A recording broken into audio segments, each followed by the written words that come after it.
बिस्मिल्लाहिर्रहमानिर्रहीम। इंडोनेशिया से खादमात का सऊदी अरब में आना आम सी बात है। सऊदी घरानों में हज़ारों की तादाद में इंडोनेशियाई खादमात काम करती हैं। एक दफ़ा एक सऊदी घराने ने अपनी एक बीमार मरीज़ा की खिदमत के लिए खादमात मुहैया करने वाले रिक्रूट एजेंट की मार्फत खादमा बुलवाई।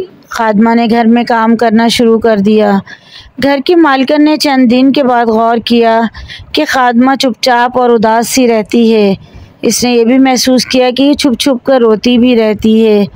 वो हैरान थी कि सऊदी अरब में अभी इसे आए हफ्ता 10 दिन ही गुजरे थे और अभी तो इसे किसी ने कुछ कहा भी नहीं, फिर ये क्यों रोती है। एक दिन सऊदी मालकिन ने खादमा को अब उसके सर पर हाथ रखा और पूछा, बताओ बेटी, तुम हर वक्त क्यों रोती रहती हो?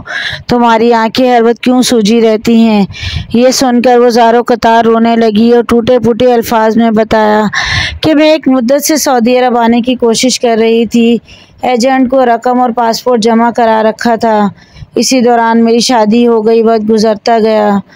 मेरी सऊदी अरब आने की ख्वाहिश ज़ोरों पर थी। एजेंट के साथ राब्ता था। इसी दौरान खुदा ताला ने मुझे बेटा अता फरमाया। मेरे बेटे की उम्र 10-12 दिन की थी कि एजेंट ने बताया कि तुम्हारे कागजात मुकम्मल हो गए हैं और तुम्हें फौरी तौर पर सऊदी जाना होगा। मैं बेबस हो गई। एक तरफ बेटे की मोहब्बत और दूसरी तरफ गुर्बत थी। मैं घरेलू हालात से मजबूर थी, इसलिए बेटे को छोड़कर सऊदी अरब आ गई। अब मुझे मेरा बेटा याद आता है।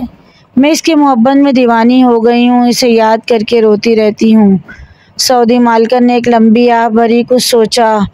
इसके दिल में ख्याल आया, ये रब को राज़ी करने और सदका जारिया करने का बेहतरीन मौका है। इस्लाम में सबसे बेहतरीन काम किसी मुसलमान को खुशी मुहैया करना, किसी गरीब, यतीम और मोहताज के चेहरे पर मुस्कुराहट लाना है।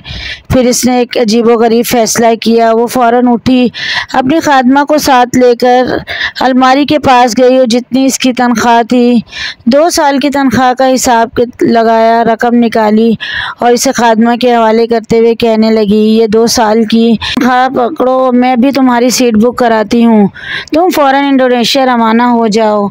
2 साल तक अपने बेटे को दूध पिलाओ। जब बेटा 2 साल का हो जाए तो हमें फ़ोन कर देना, हम तुम्हारे लिए दोबारा वीज़ा भिजवा देंगे और तुम फिर से सऊदी अरब आ जाना। खादमा ने जब ये सुना तो वो रोती जाती थी और अपनी बीमार मालकिन के हाथों को चूम कर दुआएं देती जाती थी। ज़रा गौर कीजिए, इस सऊदी औरत ने कितना खूबसूरत फ़ैसला किया। क्या ये इसके लिए सदका जारिया नहीं?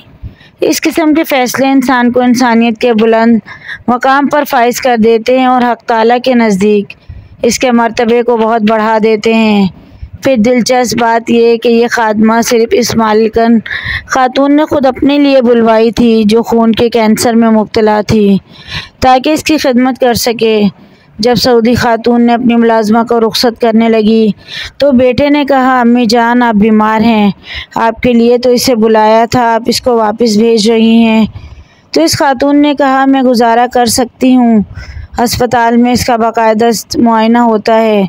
जब अगली बार अस्पताल गई तो इसकी टेस्ट रिपोर्ट नेगेटिव आई। इसकी मौलिक बीमारी का नामो निशान तक मिट चुका था।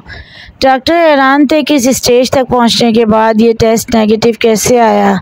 एहतियातन दोबारा टेस्ट करवाए गए, मगर शाफिउल अमराज, रब की तरफ से शिफा नाजिल हो चुकी थी। सब मुबारकबाद देने लगे। ये खातून सिर्फ अपने रब का शुक्रिया अदा करती रही। बेशक सदक़े से हर बला टलती है। एक बार अल्लाह ताला से तिजारत करके देखें, फिर आप हैरान रह जाएंगे। जब आपका रब कई गुना ज़्यादा अता करेगा। रब की रज़ा के लिए जो काम किया जाए, इसका पूरा बदला अल्लाह ताला की तरफ से अता किया जाता है। वो किसी भी शक्ल में हो सकता है। मज़ीद ऐसी वीडियोज़ के लिए चैनल को ज़रूर सब्सक्राइब करें। वीडियो पसंद आए तो लाइक, शेयर, कमेंट कीजिए।